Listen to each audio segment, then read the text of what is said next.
Well, tonight we're following up on the death of former Congressman John LaFalce and the legacy he left behind. LaFalce served as a Democrat on Capitol Hill from 1975 until 2003. He originally represented what was then the 36th Congressional District, which was based in Niagara Falls and included northern parts of Buffalo and the western suburbs of Rochester. LaFalce was instrumental in orchestrating the federal government's response to the Love Canal environmental disaster.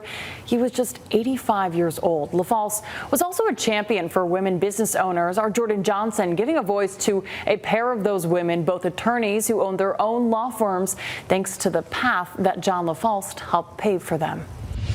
So hi, I'm Lisa Coppola. I own the Coppola firm, and I have been an attorney for 35 years. Lisa is the former president of the National Association of Women Business Owners of the Buffalo chapter. And the late Congressman John LaFalce made a huge impact on women business owners across the country and here in Western New York. I think beautiful things about his authorship and working with the women of the National Association of Women Business Owners is that he worked across the aisle. He was a Democrat.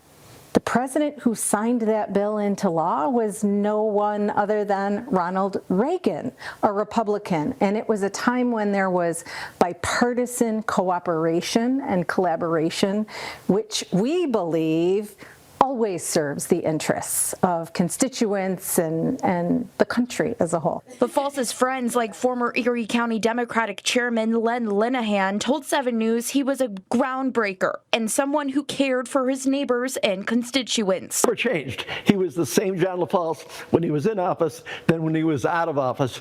Same beliefs. He was driven to always serve the public's interest and do the right thing. Hi, I'm Patty Mancabelli. I'm attorney at my own law firm. It's called Her Corporate Counsel.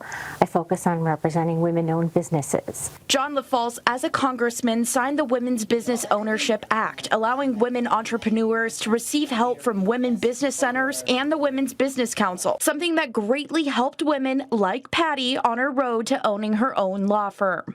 If not for John LaFalce, that wouldn't have been an avenue for me where I just got my feet wet as a business owner.